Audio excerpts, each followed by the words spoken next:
Here we are, chopping it up with Dave and Spacko. At the Northmead Midnight Butcher Shop.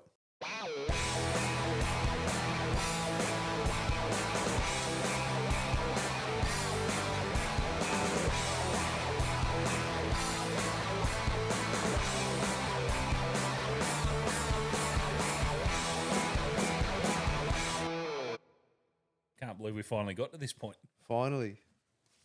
Well, here we are in the Northmead Midnight Butcher Shop, which we'll explain later on. It's an odd name, but I guess we'll get to that. But this Is that what we're going with? Is that the... I think that's the name of the studio here. We're just... All right. We're trialling it. We'll see. We'll trial it. Yeah, we'll throw it out there to the very few listeners, probably our friends and family initially, and see what they think. But it's catchy. I like it. It's catchy and it's got a good story. Well, should we start off with that then? Yeah. Let's. As soon as though we started talking about it, right? Yeah.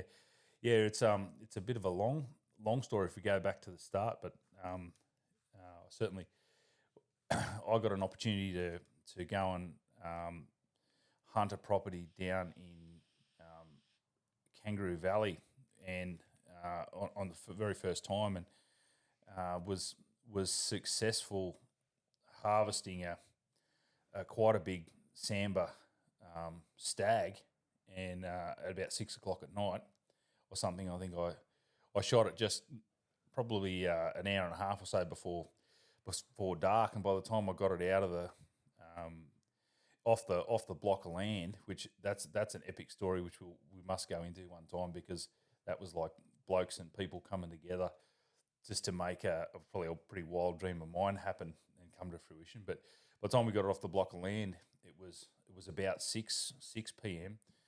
Got it down back to the farmer's shed there, and under lights sort of broke it down, put it all in my ute, and I'd already rung Dave and said I've just shot a stag of a lifetime,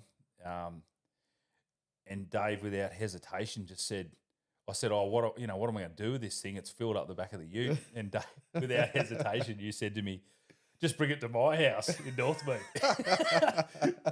So I drove straight from Kangaroo Valley, straight to your house. Got here about 8 o'clock at night or something, 8:30, and then we proceeded to start. We set up in front of your garage, under lights again. Got the tables going. Garage door open In the middle of the neighbourhood. Were the kids awake, or I'd put them to bed? I think they'd already gone to bed. I think it was just you and I, and then Sash coming down going, "What is going on?" We've got this huge animal. 45 Well, we didn't know kilo what it was, because No. like we thought, fuck, is it a rooster? Is it a sambar? We'd heard that there's this crossbreed. Yep. And Kangaroo Valley, we didn't think that there was going to be sambar there. So No. we're like, so close to... Yeah. home. I'd sent messages to friends saying I've just shot this rooster, and getting messages back going, "I don't think that's a rooster." Yeah. It was fucking huge. It was the biggest thing I've seen.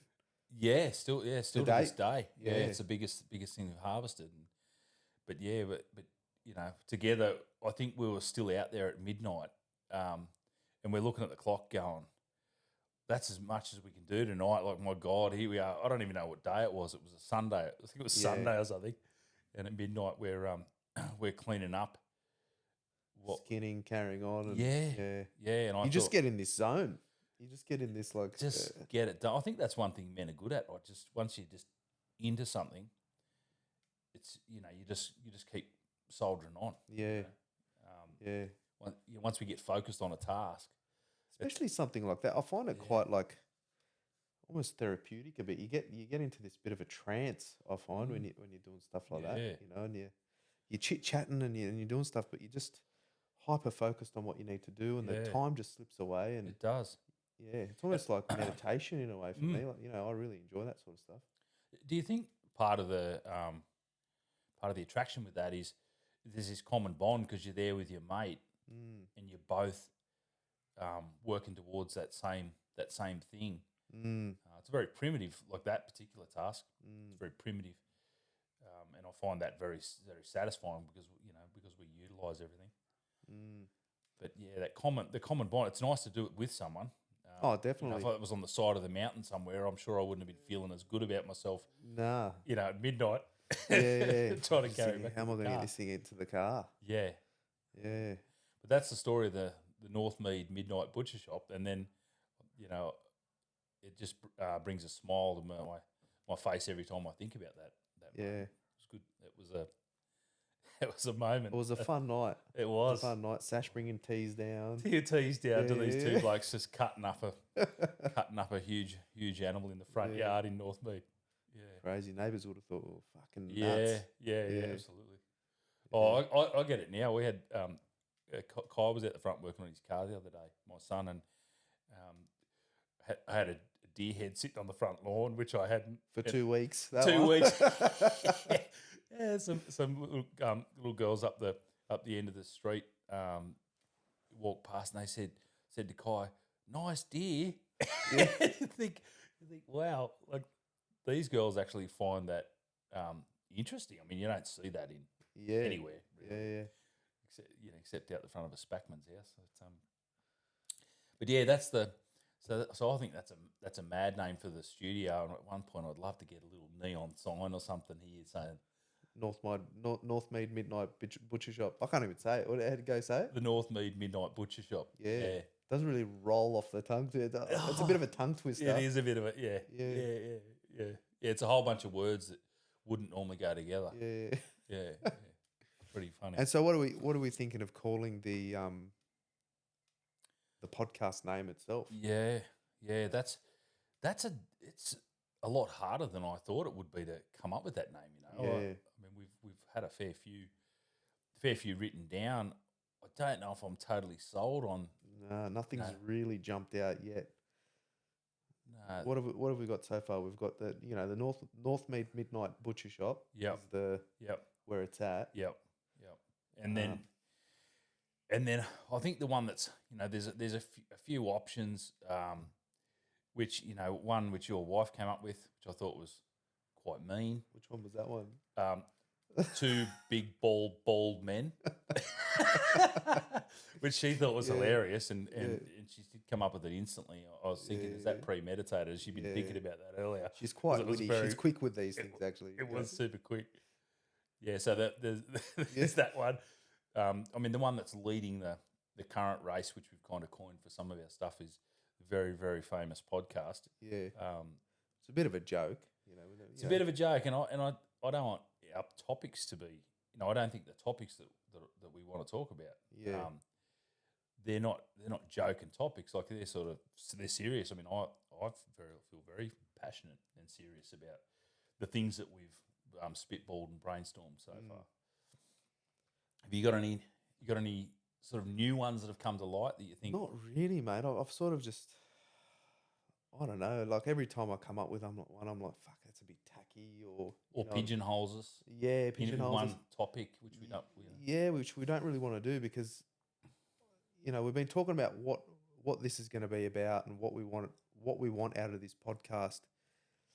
And for me personally, I want it to remain quite broad and for a broad audience. Yep.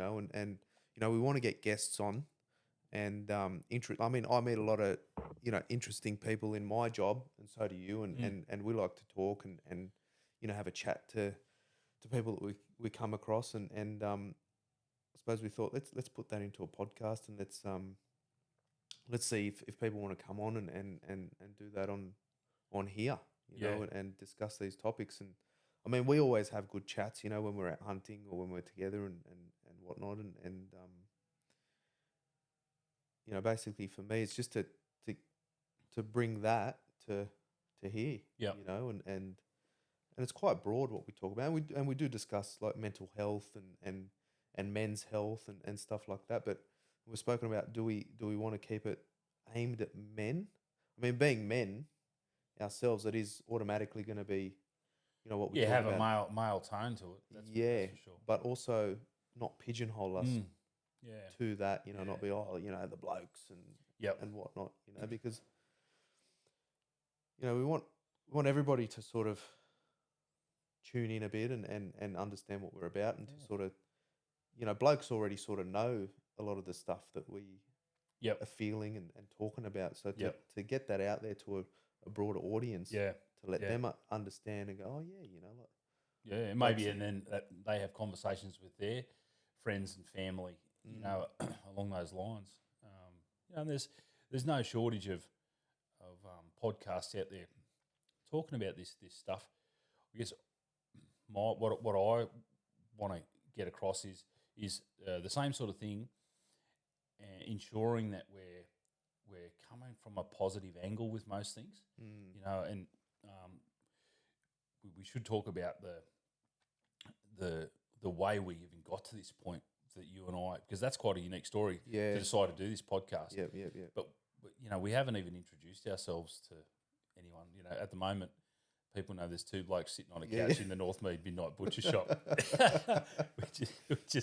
which is funny. But so we should do that after we talk about sort of what I want to get across is a positive spin. You know, and I listen to a lot of things away from mainstream media, but I find and with the way the media works with social media and all the algorithms in behind, whatever you start looking at, spending time on, scrolling, stopping, pausing, the algorithms pick up on that, work out that that's what engages you, which is what the algorithms are there to do, regardless of what they're promoting, pushing, talking about.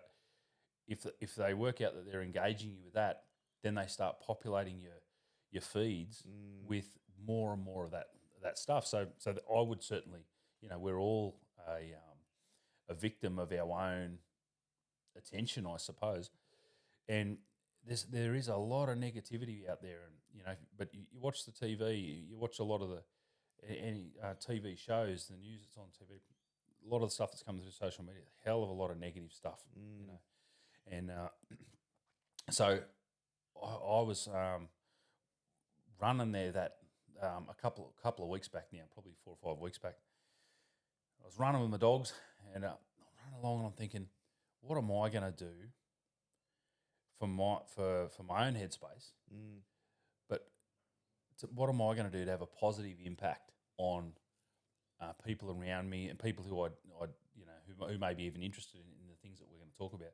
What can I do to have a positive impact? Because quite often you see all this negativity, you think, there's nothing I can do about it. There's nothing I can do about the government policies. There's nothing I can do about the cost of living. You know, there's minimal impact you can have unless you're going to try and get into politics, and you know, which is a massive thing. And I applaud anyone who's doing that for the right reasons, because that's an undertaking.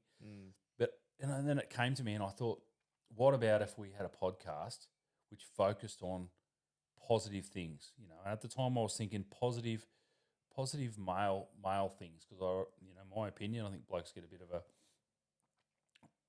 bit of a tough angle from a lot of that negativity that's in the social media. I think we get sort of portrayed as you know, toxic masculinity and all this sort of stuff. And I thought, what about if we had, you know, I know a few guys who are doing fantastic things. I'd love to sit down and talk to them. What about if we had a podcast that was positive? Anyway, so that dead set lifted me up for the rest of my run. I thought, yeah, you know, because that wasn't even halfway through, and I pushed on, and I thought to myself, I can't wait to get back to the car. I'd run with no electronics. I mean, I took my watch off. I thought, I just don't want anything. No earphones, no phone, no. Took my watch off, left it in the car. Got back to the car, grabbed my phone out, and I thought, I'm just going to make a real quick video on what I've just thought about. You know, I'm feeling good. Come back. You've been running in the sunshine. You know, everything was endorphins. All endorphins. Feeling good. Exactly. Yep. Had my dogs. Quickly made a quick film. Sat in the car to send me a little video to Dave, and there's a message from you that said, hey, mate, I reckon we should do a podcast. And I went, no way. And I sent the video. And then I tried to ring you. You're at RAF Soccer or something. Yeah. You know, it's heaps going on. and you didn't answer, and I sent you a text message saying, you need to just watch this video I just made when I got back from my run. Yeah. I can't believe, and ring me, I can't believe you just sent that text message.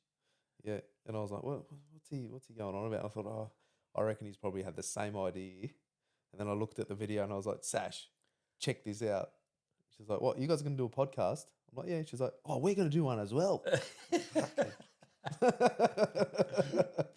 But yeah, I had the same idea. It could have been at the exact same time. It could have been. It was definitely within the same 60-minute period. Yeah. Because I was sitting after Raf's soccer game. We were sitting, it could have been before, at the playground, and, all the other parents around, and, there's a bunch of different teams there and that. So there's a lot of people around, a lot of dads around as well standing there. And I just looked over and I saw a couple of blokes just having a chat to each other, and I thought, really, when do blokes really get to talk to each other like this and have, and I can't remember what they were talking about, but it was something a bit interesting. I had a bit of an eavesdrop, and I thought, they're having a good discussion about something, and I thought, me and Luke do this as well, when we get together, and I think they may have mentioned a podcast or something. I can't remember exactly, and I thought, and then it just got to me. I said, we need to do a podcast. Yeah. We need to get out there. We need to engage with more blokes, more people. Yep. Because I think we have sort of mentioned this in the past, just because we do listen to a lot of podcasts, and we maybe a few months ago we did mention something like, hey, wouldn't it be cool to do something, and but not really serious about it. But I think this, from me at that day, seeing those guys talking and just being there, and I don't know how I was feeling. I was it was a beautiful day, and I was feeling, quite positive as well. And I thought, something came to me, was like, let's do this. Yeah. Let's get serious about it. Yeah.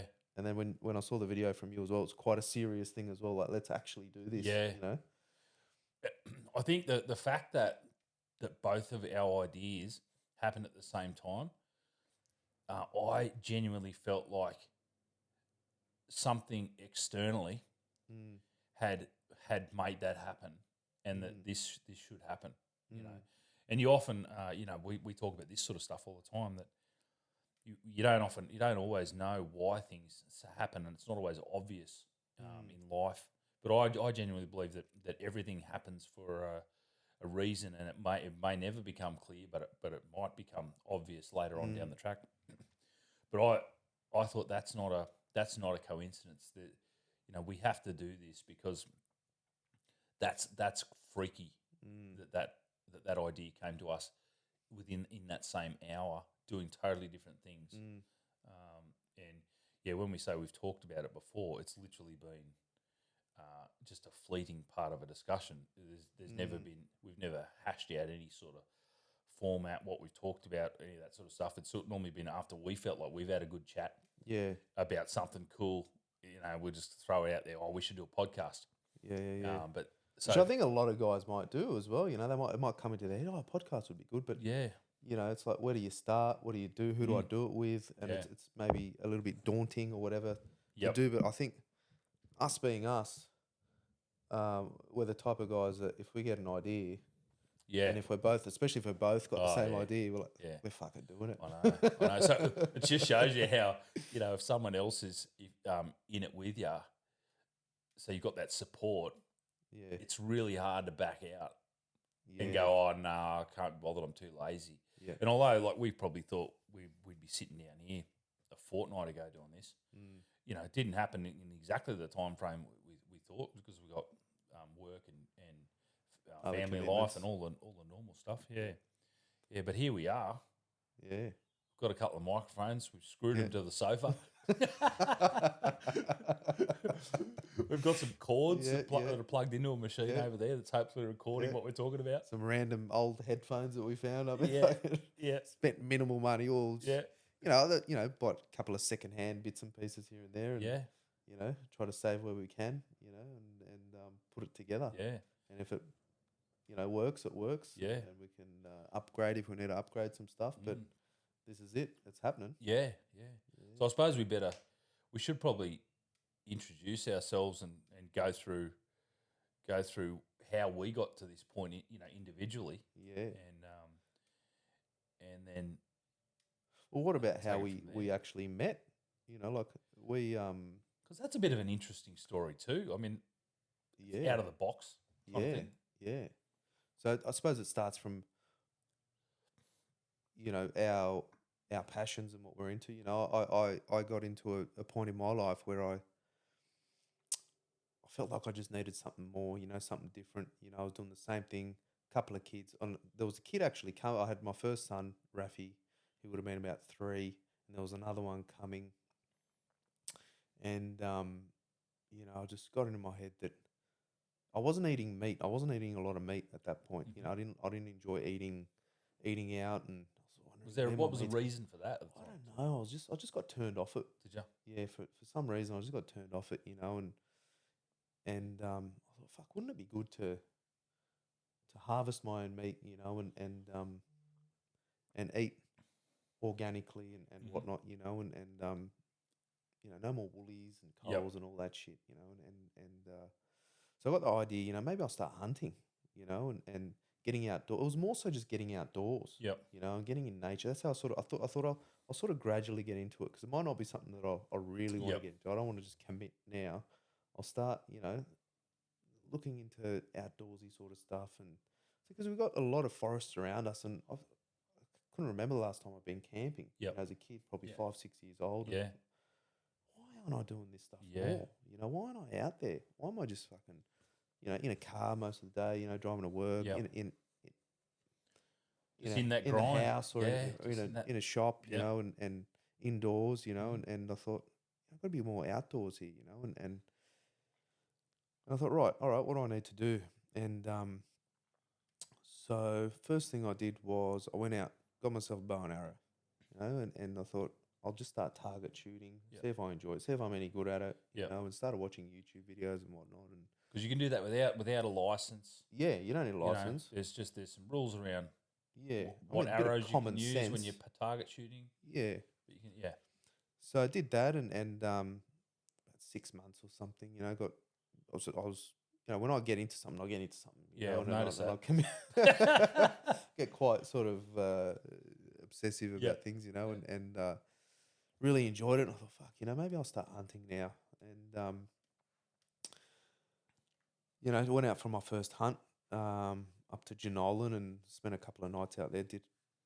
Had no idea what I was doing. You know what I mean? I didn't really know any other hunters at that time. And Had you been to the hunting course at this point? Nah, No. I don't Right. think I'd had. 2019, I think it was, and it was around the time my daughter was born, actually, and my wife wasn't really too happy about it. You know, I Yep. think I was going through a bit of maybe depression, or I don't know what it was, but just, you know, just looking at my life Yep. and questioning things. You know, another Yeah. baby coming along, and I needed something else, you know, to fill Yep. me up. You know, and anyway, so I went out there, absolutely loved it, did a shit ton of walking. You know, had no idea what I was doing, where I was going. You know, I was just out there, and on the second day in the morning, I actually saw a deer, and Did that change your life? it sort of did. I was pumped. It was about 200 meters away, and It's on par with seeing a UFO, I reckon. I reckon, Especially in the state forest. I didn't even know that we had deer I here. know, but yeah, You know, and I thought, as soon as I found out, I was Yep. like, what? You know, and I thought, fuck, I got to go see one. I got to Yeah. go do this. And so, yeah, I seen one, and I thought, fuck, right, what do I do? I had no idea about the wind or anything like that. And anyway, I got in close, and I did some stupid things, and you know, I had this Well, gig. it's just an experience. It's just an experience, you know. And I thought, fuck. Now looking back, I thought, what was I doing? Yeah, you know. yeah. But it was amazing just to be out there. Yep. You know, and anyway, I spooked it, ran off, whatever, and I was just pumped. I was absolutely pumped. I didn't want to come back home. Yeah. You know, I just want to stay out there. Yep. You know, and had the fire going, and you know, Yeah. on my own. No one with me. Yeah, it's the freedom, man. Oh, it was beautiful. Yep. And I joined a couple of clubs, you know, archery club, hunting club, stuff like that, and that's where we met. There was a course. There was Yeah. Was it Nepean Hunters Club? Yeah.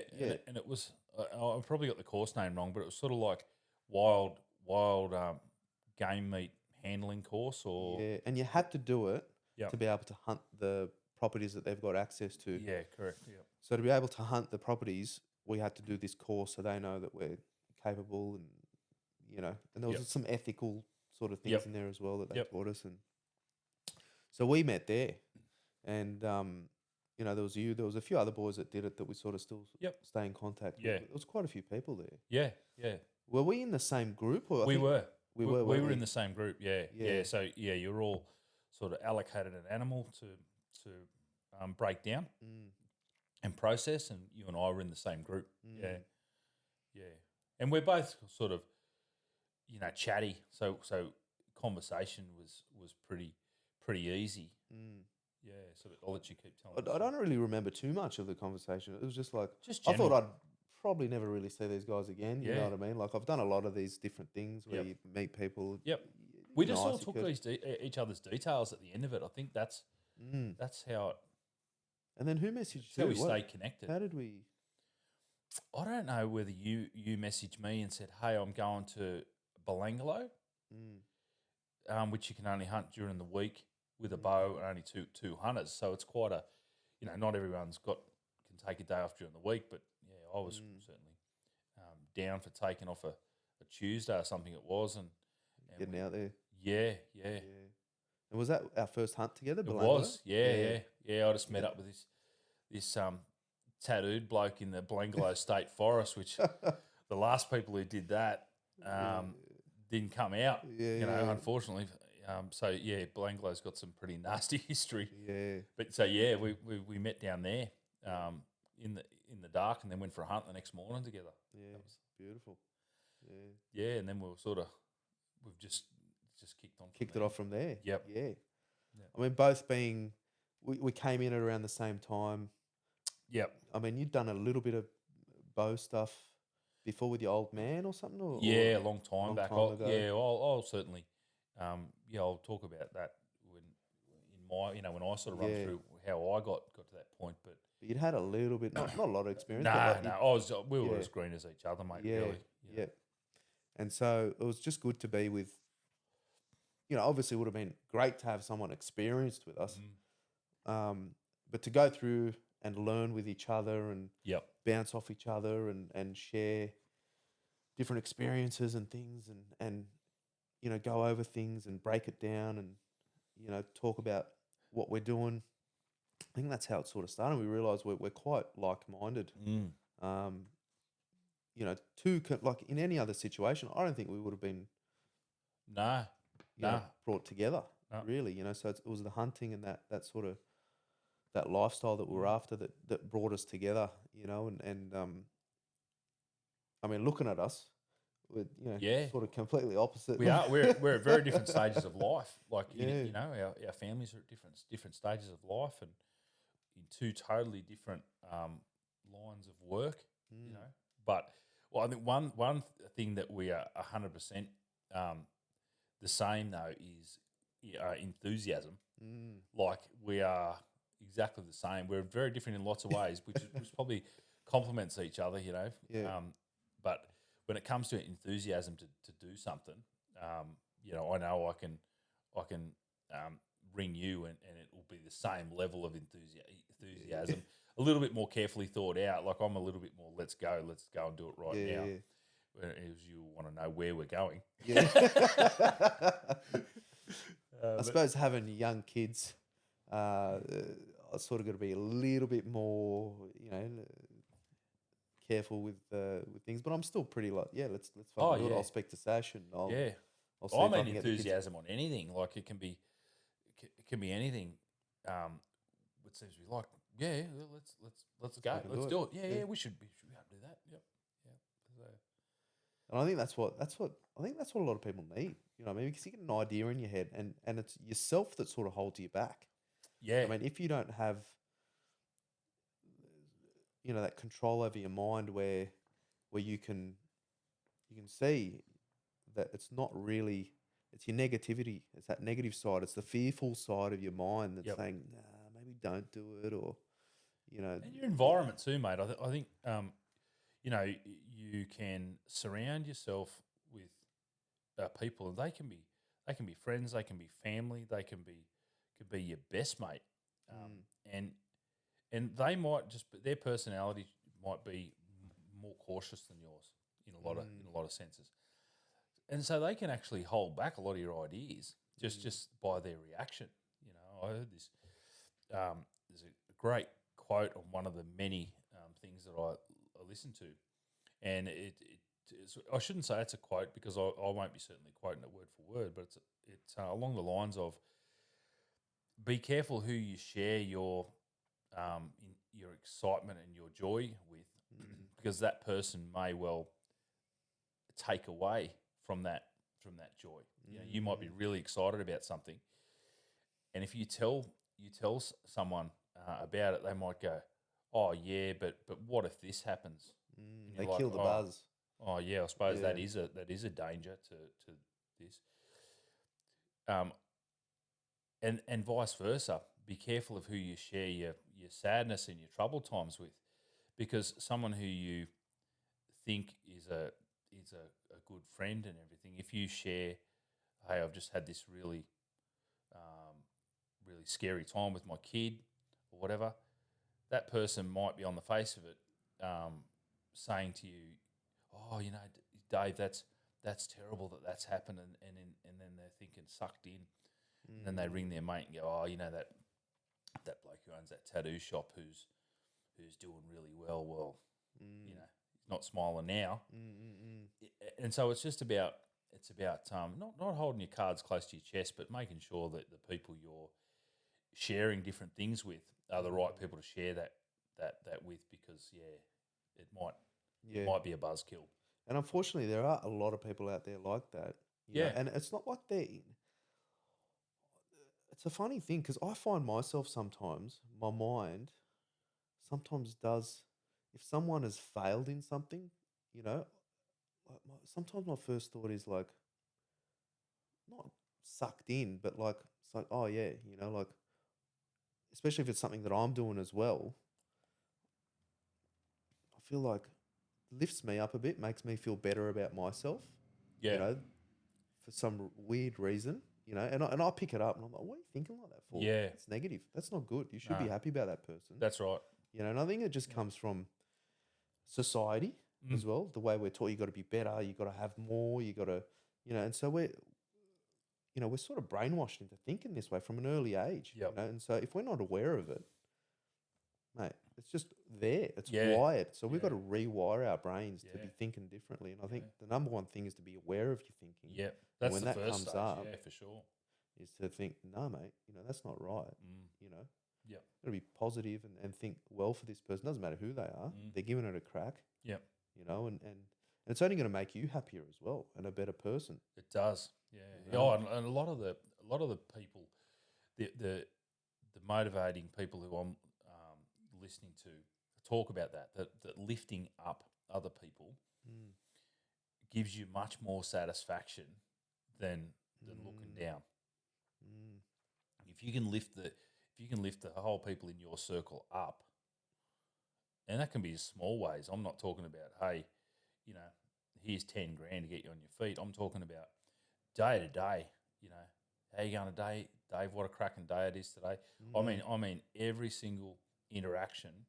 If you can think, how can I have a positive interaction with this person? How can I positively impact this person today? You know, I think you're well on the way to making a better world. And everyone, you know, it's easy to sit here and say that because your mind, you know, we've all got troubles. We all slip backwards and go forwards, but being aware of it is definitely, the main thing. It's definitely the key for me anyway. Like you find yourself thinking weird things, you know, my head fucking, it's not all there sometimes, you know. Yeah. And, I think if check myself. Imagine if everyone could hear out loud all the time the things that are going through your head. Oh the guys in the white coats would come. I'd be locked up years ago. My wife can attest to that. Oh, she's still got the number on the fridge for the local asylum, just in case I go too far. Like I'll ring them. Speed dial. Yeah. I've got those guys' number. Yeah, Don't make me call them. Yeah, go and mow the lawn. Yeah. No, but so that's how you. So that's what got you to. That's what got you into hunting. That's what connected us. But but what got you to this couch? How did you, from that point, how did you end up here? Well, like we said, like we chat a lot. We have these discussions. Yep. We've done a lot of stuff together. Yep. At the beginning of the year, I gave you a buzz, or you called me, and I was like, "Well, what are you doing?" You're like, "Oh, I've just signed up for this Utah." Oh yeah, the UTA 23. UTA 23. Yep. Up in the mountains. I was like, "Oh, what's that?" And you're like, "Oh, it's a trail run." Blah blah blah. When was it? August or May. Oh, sorry, May. Yeah. Yeah. And I was like, "Oh yeah," and you're like, "Yeah, you should do it." I was like, "Maybe I should." Yeah. And then that day I registered, Yeah. paid for it, and I was like locked in, ready to go. Here we go. And I sucked Churchy in as well. Yeah. One of my other really good mates who've done so much stuff with. Yeah. Yeah. And then it's quite good because I was feeling a little bit overweight, and I do slip in and out of depression sometimes. You know what I mean? Like especially if I've got nothing coming up, no sort of goals or things I need to achieve. I've got a lot of things happening in my life. I've got the kids, got the business, doing things on the house. Can I pull you up? I just want to, before you just move past that point, right? Depression. I feel like it's not a place or a destination, right? And you're not depressed. I think at that period of time, you're having thoughts that are depressing, which brings you down. And I think as humans, it's okay. We go up and down all the time, and because it's how we're reacting to different things that are going on in our life. But I think being depressed, maybe there are people out there who are constantly depressed and they're at that destination. I don't know, but I think for the majority of us, if we're getting a bit lost in life, we start to have these depressing thoughts, and maybe talk ourselves down and then negative mind, end up feeling that way, But depression's not a destination. You don't get there and stay. You know what I mean? Definitely not. No, there's ways out of it. If you, again, it's that awareness of it, and it can be quite crippling. Some days you just especially if you've like you're working, I'm doing the kids, doing all this. My day's off, right? I think, and you can tell yourself, oh, it's all right, just sit on the couch and watch TV. You're fine. You deserve it. You've had a big week at work. Yep. You know what I mean? And then halfway through the day, you just feel more like shit because you haven't done anything. Yep. Kids have got to pick the kids up. Oh my god. Yep. And it's just like then you get this anxiety starts creeping in. Oh, I've done nothing. They've wasted a day. Yeah. And now it's time to pick the kids up. And it's all on again. Tomorrow I'm back to work or whatever. Yep. And then and then the negativity starts. And then and I thought, you know what? I need this. I need something different. I need a different pattern. I need to change it up a bit, and it's, when I slip into that, it's my mind it's fear. There's a lot of fear, like, oh, I can't do that because my wife, it'd be too much work on my wife, leaving her and me going for runs and whatever, you know what I mean? Or I haven't got the time. Your head's just talking you out of it. Yep. So I was aware of that and I thought, nah, I'm just going to do it. Doesn't matter. This is good for me. And I know from past experiences that I need this. You know what I mean? Like I need the endorphins, I need the exercise, I need to do this, I need something to look forward to here. And so we did, we ended up doing that, which was great, and trained up for it, lost a heap of weight, feel good. Yeah, you did. Feel positive. Yeah, you look really good. Thanks, mate. You've kept most of it off. I've been trying to, yeah. Like you've definitely not training as much. I mean, there's another thing coming up next month that I need to kick into gear, but still been doing a couple of runs a week, which is great, and so what was saying? Getting to this point here, yeah. So definitely doing that, I think, as well, sort of initiated that. Because the end of that race, like I've done a few things like that, right?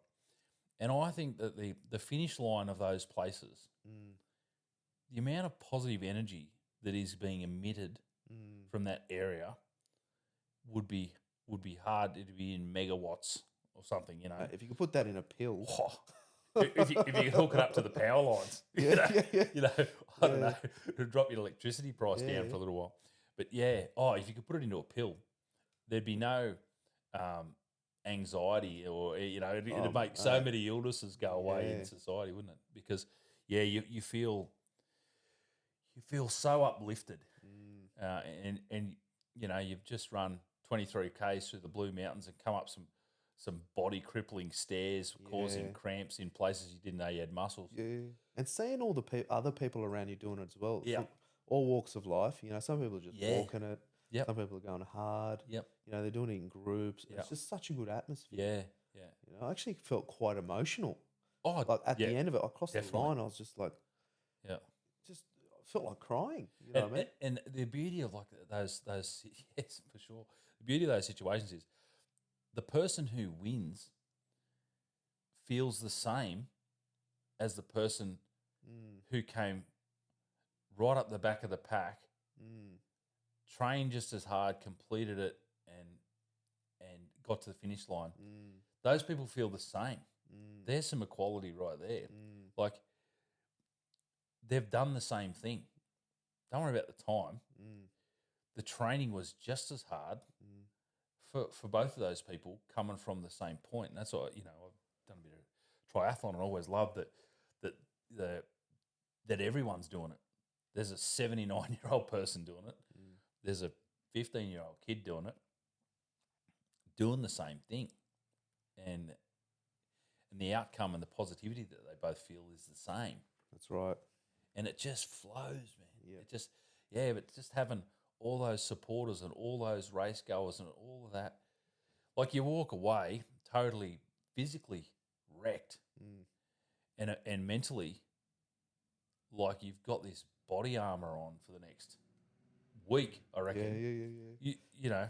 I mean, I certainly walk around the house with my medal on, and when Kate says, "Can you make me a coffee?" I'm like, "Excuse me, where's your medal?" This medal. Yes, I'll make you a coffee. But you just got this positive body armor on for a week, and that's why I jumped straight in and I went home from that, and I registered for 2 events, straight after it, because while the positive endorphins and chemicals are flowing, just sign me up, Keep it going. Yeah, absolutely. Keep that. We're goal driven beings, right? We're certainly goal orientated, and we'll talk about that in podcasts to come, because without that, we're lost. Definitely. We really drift around, and we're like a ship with no sail and no rudder and no compass or something. We're lost. I think a lot of people have made that the goal in their lives is like their work. Do you know what I mean? And they've just sort of gone down that way, and then they can go so hard in their career and push, and a lot of the time it's something that they don't really want to do. Is make money, get this, get your house, do this, do that. These are the goals. Yeah. But then at the end of it, it's like, did it really do anything for me? Yeah. I would go so far as to say the people themselves haven't made themselves that way. Society and the way we operate in this in a capitalist society, there's plenty of good things about capitalism, but the way we operate in a capitalist society is you're trained from the day you hit year 1 at school what you should be striving for. And unfortunately, none of it really nourishes the soul and the mind. And they don't train you about anything about that. So, and there's a whole rabbit warren that you could dive down there. But I think we're trained, and it's not till later in life you realise, after you've been grinding for a while, something's missing. And a lot of people don't even realise that something's missing. Because they've got so many other focuses with work, money, mortgages. Occupied all week. Yeah, there's no time to even think about anything else. No. To let anything else in. But inside, they're dying. They're miserable. There's this great big hole, They might be married to the perfect partner, or have the perfect perfect partner in their life. They might have beautiful children. You know, might have a really successful career. Why am I miserable? And it's because we're not nourishing the things that are necessary. The important stuff. Yeah. The really important stuff. Yeah. Yeah. Yep. Yeah. So that's landed you here. You know, we're going to talk about pretty talk much. about Pretty you know, much. you know, we want to bring on guests, bring on people who are doing great things, like doing interesting things. Certainly, I'd love to be covering some issues that, sorry, not some issues, but covering some topics about people who are helping nourish the soul and helping giving people the things that they need. You know, we're told all the things that we should want in life.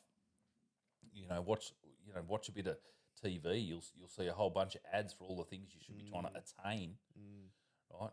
Well, it won't fix this and it'll mess this up. You know, so yeah, I'm looking forward to that.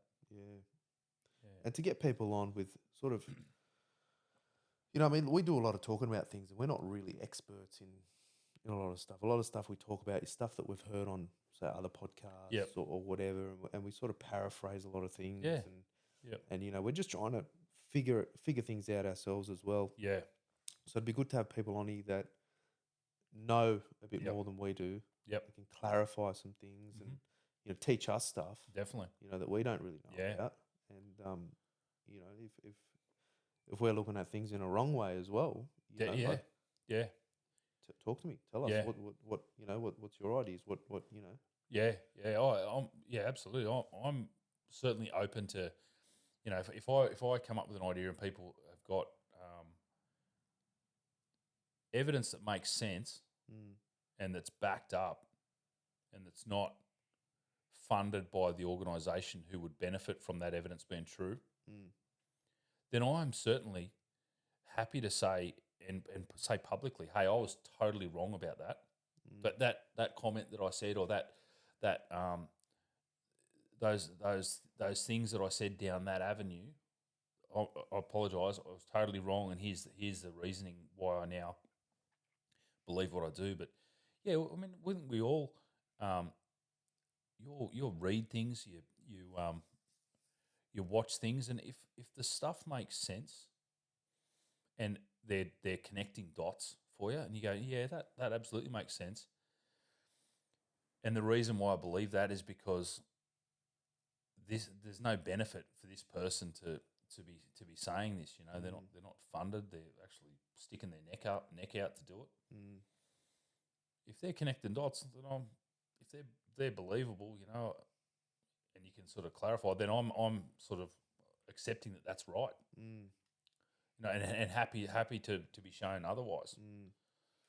But so let's get some people on who know a hell of a lot more than we do. I would certainly just describe myself. You know, I'm not that well read. I listen to a lot of stuff because I work with my hands. I'm listening to heaps of stuff. But yeah, I'd certainly be, you know, I'd be listening to a lot of stuff down the same avenue. So I'd like to open my eyes and ears to other points of view and other topics and things I've never even thought of and heard about. And so yeah, I'm excited because everybody's got a story to tell. Everybody's got. You can learn something off everybody. Yeah, anyone. Yeah. You know, and I've you know, with my work, talking to people as we're working, you know, and you know, I've seen that, you know, firsthand. I'll be talking to them and I'm like, oh wow, you know, I didn't know that. You know what I mean? And then we could go down that, you know, topic and have a chat about that. You know, and so yeah, I'm definitely open to learning new things and you know, bringing it to this and getting it out there. You know, because a lot of people don't get to talk to people as much. Yeah. You know what I mean? In their jobs or whatever. And or they see the exact same people every day. You know, there's 3 people who I see at work, and I know everything about them, and all we talk about is what happened on The Voice on, you know, Channel 7 last night. You know, what do you think about that contestant? The project or whatever it is. Some inspirational stories from the project. Yeah. Channel 10. You know. Yeah. So bring that on. So what is What got you here to this couch? Well, I mean, going right back, I'll tell how I got to hunting a story, so that that's how you and I came together. And I was actually working. I've had a compound bow on the wall at home for quite a few years, because back when I was a young bloke, probably sort of 12, when I had a miner's permit for a firearm. Dad had a few guns. Or back in the day, they were just leaning in the corner of the cupboard, that wasn't even locked. Like, so I had access. This is the difference in mentality. I had access to all the guns and the ammo. It was just sitting in the cupboard. Wow. Right? This is in Picton, New South Wales. Like, but that's just how it was back then, and that was pre 96 when they changed all the gun laws. When that terrible tragedy happened in Port Arthur in Tasmania with Martin Bryant. So I mean, I wouldn't have a clue. I'm pretty sure that was legal. I don't know if you needed to have them locked up back then. I don't know.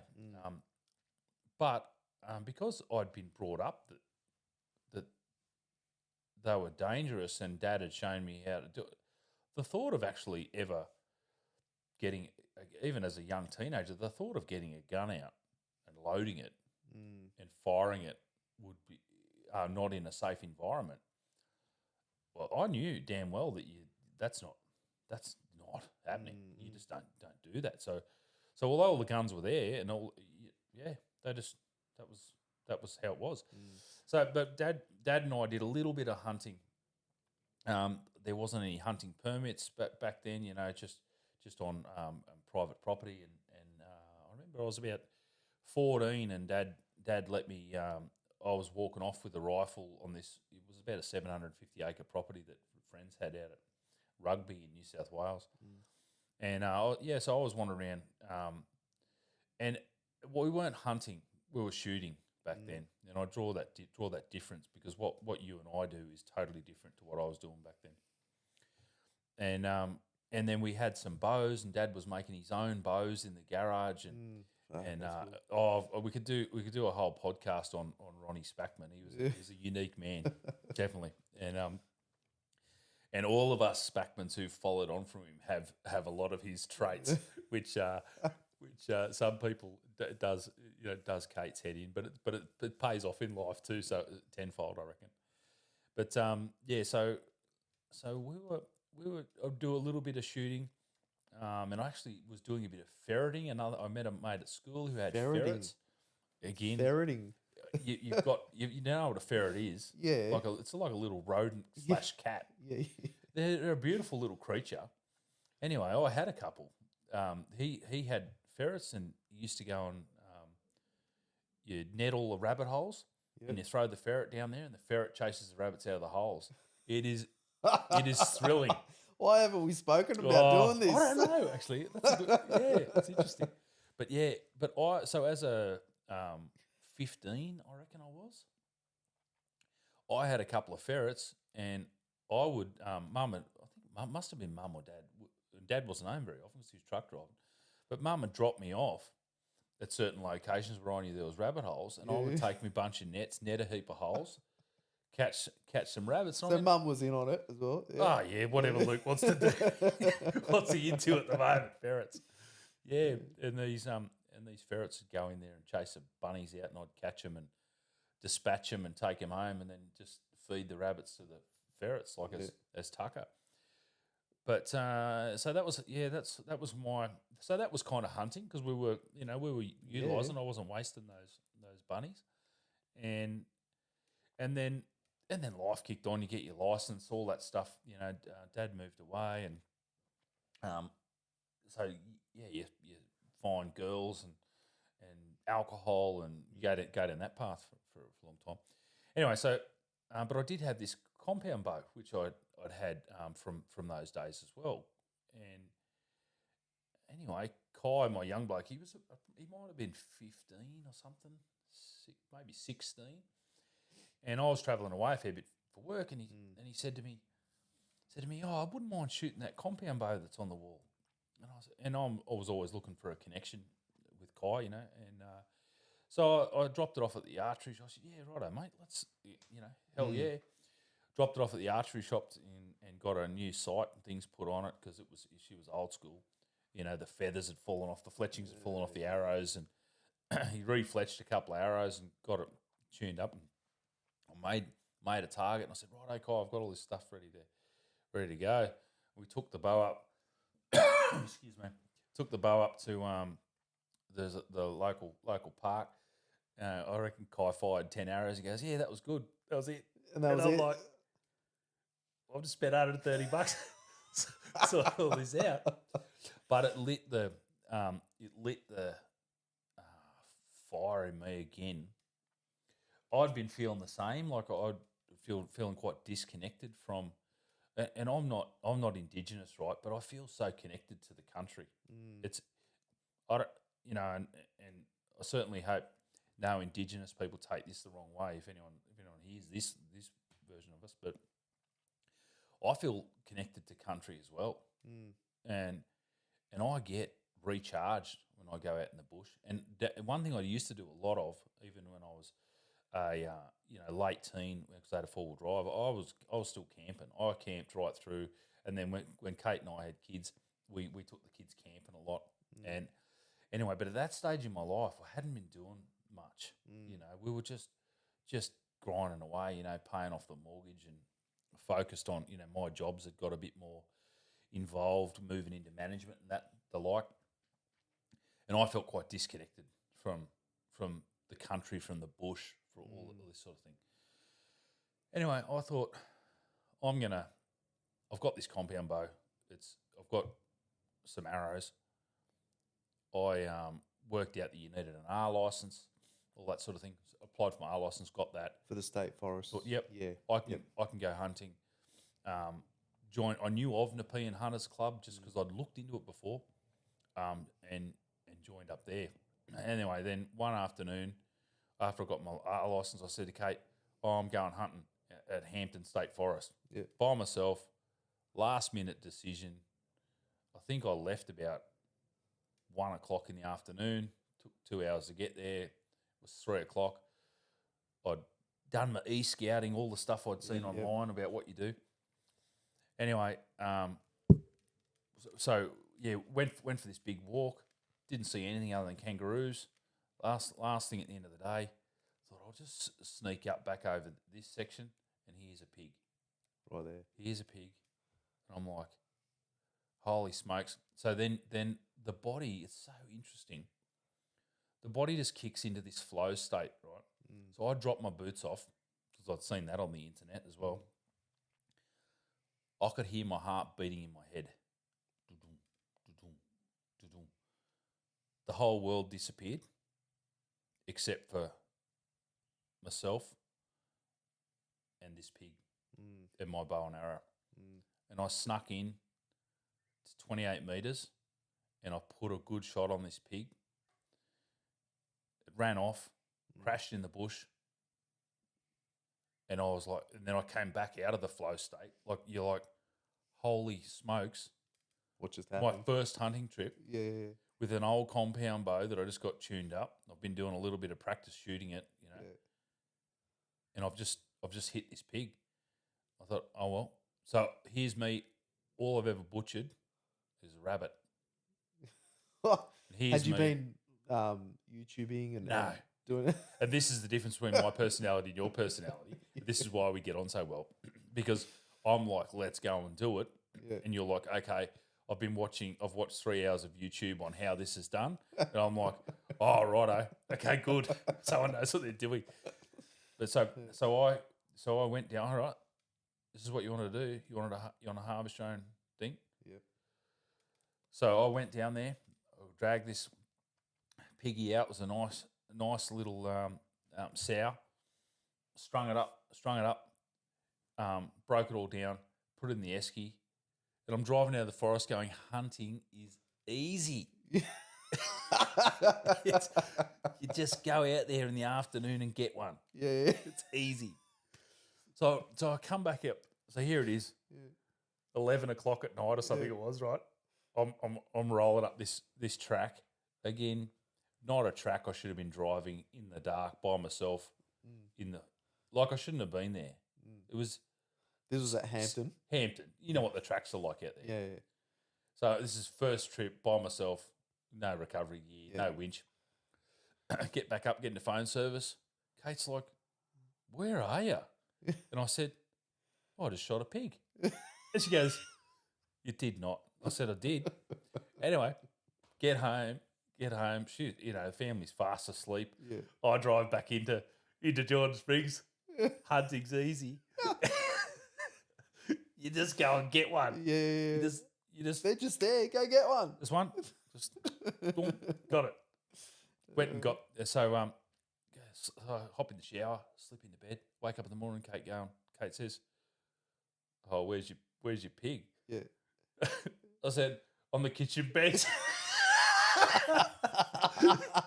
She's like, "What?" I said, "Yeah, it's in the esky on the kitchen bench." She's like, "Did you really get a pig?" I said, "Yeah, I wasn't joking." Anyway, so so I ate it like no one else. I don't think. Oh, Kai tried it. I think Kai ate some of the ribs. Ribs are tough as. I didn't know how to cook anything. Yeah. Anyway, so that was my.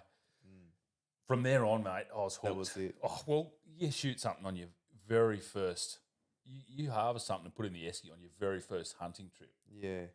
You when you were looking for that sort of experience in the first place, I was pretty hooked, and then from there, started going to the hunting club meetings, and then that safe game meat handling course came up, and I met you. So then then I sort of had a few guys who were keen to go hunting, and you were sort of available most of the times when I could organise some time off. You could as well. So then we just became hunting buddies, and then so we've done a lot of stuff since, and I think like doing these sort of primitive things that we were designed and built to do, doing those things together.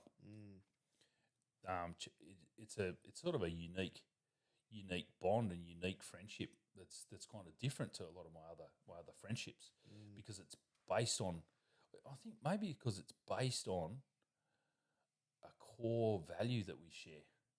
Maybe that's it. I don't know. I'd never thought about that. I just thought about that then. Why are we?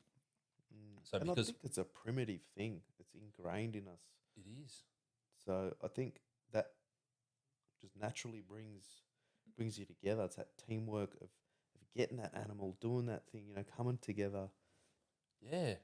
In that clan, in the group, and think about the men bring, when they were successful on the hunt, and the men all bring the quarry back to the village, and so the men have that common bond of we achieved this for our family, So I think you and I share that.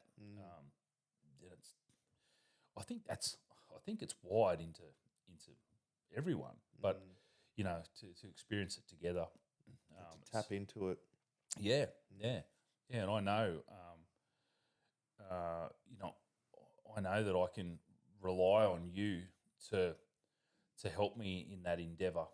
If I say, "Oh, Dave, we've just harvested something in a gully somewhere, and it's going to take us all night to pack it out," you'll just be like, "Let's get the backpacks, let's go," And so that's, that's. Yeah, there's no question about it. So we've got to do what we've got to do. Let's go get it. We've killed the animal. We're not just going to let it go to waste. We got to get that animal. Yeah, that's right. That's right. Yeah. So and then, what led me to here, I suppose, to this couch though, is I've had a lot of changes in life in the last few years, and I've realised that there's certainly things missing, and I've sort of found spirituality in a different way. I think a lot differently than I did a couple of years ago. I think differently about work. I think differently about life. Different beliefs around that now, and then I've realised how the void that I had that most blokes are suffering from that missing piece of the puzzle. You know? So I want to talk about it, and I know, I know good people who've inspired me and who you can draw from their experience, and we want to talk to those people. Don't just want to be there's so many podcasts doing good things, and I listen to lots of really good ones, and guys and girls covering some really heavy topics because there's plenty of them. But I wanted to just talk about some positive stuff, and I think I don't know whether you gave me this analogy, but I've certainly been using it for a few years now. You know, I want to create that ripple effect. You know, you throw that pebble into the pond, and it just ripples out until it touches the edges. You know, it just slowly keeps rippling out, and you know, I'd like to be that positive little stone getting thrown in there. It's good for me, and it's good for all the people who are around me, and I try and do it every day. I when I've had a good day, it's because I've lifted some people up. That's what makes you feel really good. You know, I think that's also hardwired in us as well. You know, doing good things for people, help it, because we're built to help. We're workers. We're community. Yeah, because we get good feelings when we do that sort of stuff. So we're wired to be helpful and giving. Yeah. But society tells us not to do that, you know, through media and whatnot. You know what I mean? Not directly, but, you know, in other ways, it's like, you know, it's you're on your own, you got to do this. You know, it's competition, you know, and whatnot. But in actual fact, we feel better when we're helping other people. Yeah. And that lifts us up. And in turn, it lifts everybody up at the same time. It's just that sharing that positivity, the good energy, whatever you want to call it. Yeah. And it can happen the other way around. You know, you share the negative energy, brings people fucking down. You know? Yep. Yeah, you can in your first interaction, you can make someone's day, or you can try and knock them up. They might be having a cracking day, and through your attitude that you bring to the interaction, you can take away from them. You can empty their cup a little bit. Or I'd like to be the other, you know, the flip side of that. You know, fill them up every day. I walk in, even if things haven't gone right. When I walk into businesses or you know, tenants' houses or whoever I'm interacting, I even if I'm not going great, I'll try and put on a good front, because I want them to have a good day. I want when I walk away, I want them to feel like, oh, I like it when that guy comes in. He always lights the place up a little bit. You know, I'd rather be that. And it's the ripple effect as well, because like then they're going to go and share their good feelings with the next person that they interact with, all the way to the edges of the pond. Exactly. Yeah, it's a great analogy, that one. I don't know if I told you that, or I don't think so. Maybe if you didn't, we've definitely spoken about it and used it. Yeah, talking about things many times, and I like it too. Yeah. All right, let's take a quick break. Hey guys, if you like what you hear, don't forget to like and subscribe to the channel so you can receive updates on when new episodes drop. Yeah, we'll just come back from a quick break after having a bit of free range lunch. Thanks to the master chef over here. Vindaloo curry. It was delicious. Venison. Bit of sliced venison. So we just checked the video straight after we ended that first session and realised it hadn't been recording. So this first podcast will just be the picture of us on the couch and the audio. Just picking up where we left off, I suppose we spoke about why how we ended up here, and covered that, and we've got a long list of people we want to talk to going forward. We'll get all this technical stuff sorted out, and I think this first one was just to, you know, get out there and give it a crack and just see how it all runs, and you know, still got a bit to do now. Put it up on the computer and do some editing and figure all that sort of stuff out, and from there Spotify will probably buy us out for Yeah. 100 50 million. mil. 50, 100 mil. You'd go 50. Oh, 50, you're a cheap. I've been a bit you're more a cheap realistic, mate. yeah. So we'll call it a day. I guess. I think so. I think it was good. There was a bit of flow, which was good. We really did. We had a list of things that we were going to talk about, sort of on some questions that Luke had printed out. We sort of covered it without actually even. Yeah, I think we might in the second episode might go in a little bit deeper about who we are in our lives and how we got to be the people we are, and sort of what formed you as a as a man, and vice versa, and and then we'll get in and start getting some guests on here, so you know who you're listening to, I suppose, at the start. Yeah. All right, great. I think that's a wrap. Yeah, that was good. I'm pumped. This is going to be good. Yeah, it's exciting. Positive. I thought this one's going to make it or break it. If this is shit, everything's back on marketplace. Yeah. We got to tear up half our money. No, but I think this is good. It's positive, feels good. It feels like it's the right thing. You know, like you know when something's meant to be, and if it's working, or not. You know, and I really feel like this is going to work. And it was a good conversation. Flowed along. Yeah, we worked out we don't get microphone stage fright. Yeah, no one froze and couldn't say anything. Yeah, no crackly voices. Yeah. I did well up a little bit there at one point. Yeah. It happens though. Like I do. I used to get quite nervous in front of the mic and in front of people and stuff. And the anxiety and the fear and all that sort of stuff gets a hold of you. Yeah. But it's not as much. I suppose we're just talking to each other here. You know what I mean? So it doesn't feel like there's. Nah, that's right. Hundreds of thousands of people listening as they are. Yeah. I know. It'd be nice. I think, because we somehow trained ourselves to have that fear of the mic and performing in front of someone, or fear of judgment or whatever that might be. I remember that there just quite a few months ago, friends and I were sitting at the there's a new pub down at Shell Cove down near Shell Harbour. I think it's called the Tavern, right on the waterfront. And the place was packed, and there was this little girl, and she was just cutting all her dance moves that she obviously learns in dance class. She might have been 6. And she, that saying, like, dance like nobody's watching. She wasn't phased at all that people were watching. In fact, she just sort of stepped it up a little bit. Yeah, just going at it. Yeah, and I thought, that's that mind of a child where, good parenting obviously probably might play a part in where she's at, but certainly that mind of a child where you can just, you got no fear of judgment, no fear of how you look, whether you did it right, wrong. You're just moving and doing whatever comes to naturally, Just enjoying yourself. Yeah. No fucks given. No, exactly right. Yeah.